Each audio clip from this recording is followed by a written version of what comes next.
So even though the overall crypto market is still down on the year, these are the time periods which actually allows us to become better investors. We're able to look back on past mistakes and hopefully not make them again. We're also able to look back on past success and hopefully replicate them moving forward.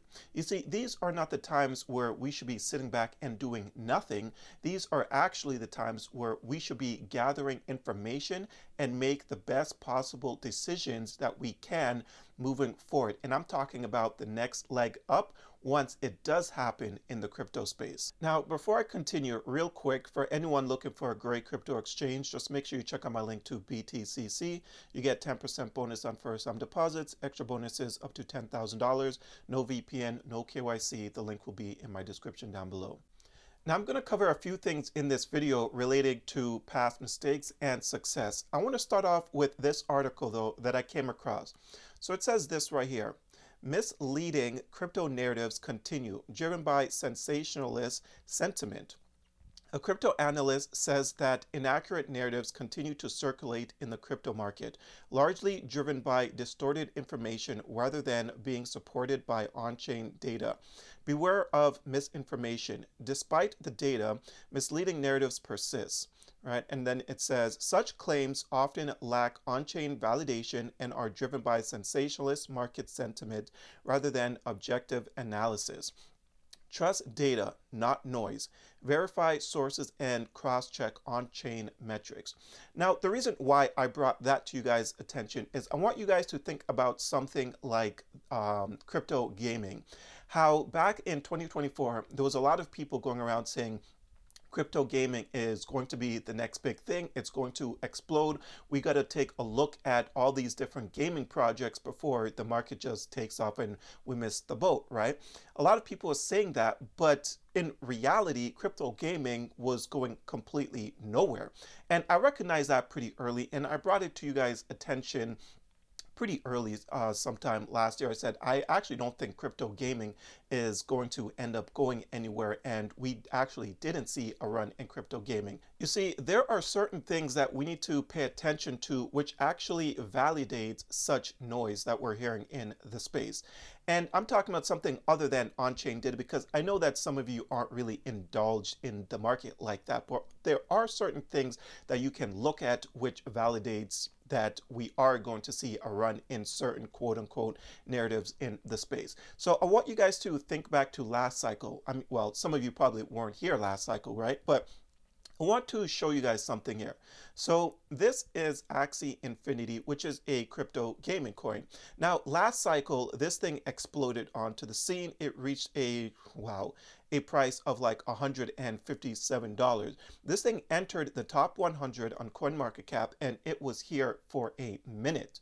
Now, because we saw Axie Infinity entered the top 100 and stayed there at such a high market cap last cycle, we saw coins like Sandbox, like Mana, like Gala Games really explode last cycle. But the hype was already there, and that was proven by Axie Infinity. We don't see anything like that this year for crypto gaming, and that's why we didn't see the gaming sector really explode. Even though a lot of people was talking about it and trying to get the sector to explode, it just wasn't doing it. Now I want you guys to think back of some coins that actually did explode. So I want you guys to remember Pepe, right? So once Pepe entered the top 100 on CoinMarketCap, what ended up happening there was we saw a lot of the boys club related meme coins just explode. Like they were making noise before, but once Pepe entered the top 100, it was completely over. And for months, we just saw like Andy, like Brett, like all these different boys club related meme coins just completely explode, right? Because it was already proven that the narrative was there. The hype was there. We had a coin, we had Pepe in the top 100. So that was already the validation that a lot of people needed to really pour money into the boys club related meme coins. Even the AI sector, think back to what happened here. So Fetch entered the top 100. It exploded, right? It went up to like a $5 billion market cap. It traded sideways for a little bit. And that was the validation that most investors needed to really think about getting into other AI projects, because it was pretty clear that the AI sector was here in the crypto space and it was going nowhere. So this is why we saw a lot of the AI related coins really explode onto the scenes. There was like a new AI coin being created almost like pretty much every single second. It was completely nuts, but it was validated. So moving forward, we need to stick to what actually works and not what people think is going to happen in the future. All right, check this out. So this is the same article I brought up earlier on, but this is the next little bit here. So this person says, is a 4-year Bitcoin cycle dead? They once tried to trade the cycle theory and got wrecked. Lesson learned. Now, I've talked about the 4-year cycle a couple times on my channel. This was like quite a while back. I said, I don't know if I really believe all of that type of stuff because that is in the past. I like to focus on the here and now. And the 4-year cycle was just complete dated information in my personal opinion. And that's why you guys never really see me bring up like different charts and say, well, according to history and all that type of stuff, because I just straight up didn't believe in it. If I'm keeping it real with you guys, I just stick to what is happening at the present time, right?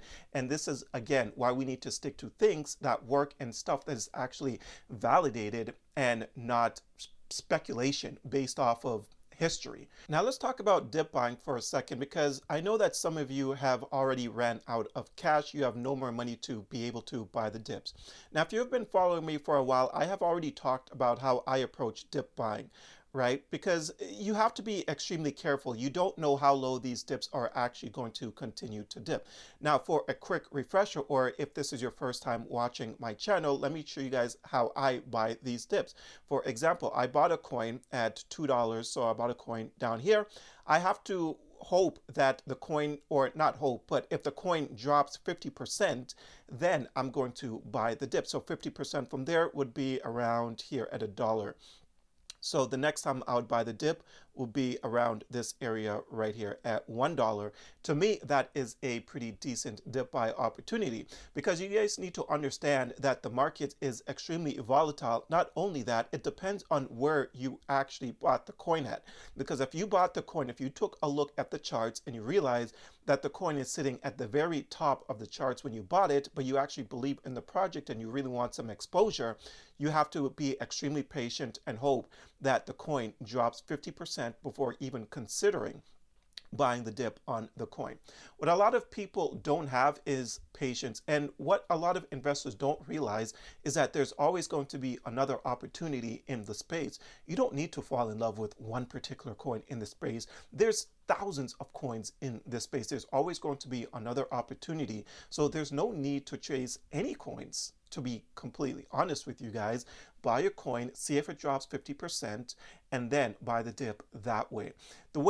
There's a couple ways that you can approach it. You know, if you're buying it at the very peak, but you believe in the project, then you put in like 25 to 50% of the money that you actually want to invest in the coin, and then it drops 50%, then you can put in the rest of the money or start a slow dollar cost average from the 50% correction. But the biggest thing is making sure that you don't run out of cash, because you're always going to need some extra cash on the side. Now let me end things here. So, and I've talked about this before, last bull cycle, Bitcoin topped out around like 68, 69,000, right? Came crashing all the way down, went as low as like 16 or 15,000, somewhere around there. A lot of people was calling for like 5K, and Bitcoin did not end up reaching 5K. It just started to take off.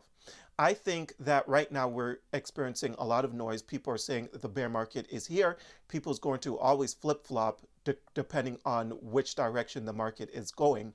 And we should be ignoring the noise and just work on ourselves. That's what we should be doing right now. Try to figure out our past mistakes, our past success, and just hopefully make better decisions moving forward, so that the next time the markets explode, which it definitely will, it's a matter of when, could be a year from now. No one actually knows, but it is going to explode once again. But these are the time periods where we need to really focus in and pay attention, and also just recognizing what we did wrong and recognizing what we did right in in 2024. That's what I think everyone should be doing right now, and that's exactly what I'm doing. But I hope you guys enjoyed this video. If you did, don't forget to hit the like and subscribe button. Check out a few of the links that I have down below, and until next time, take care.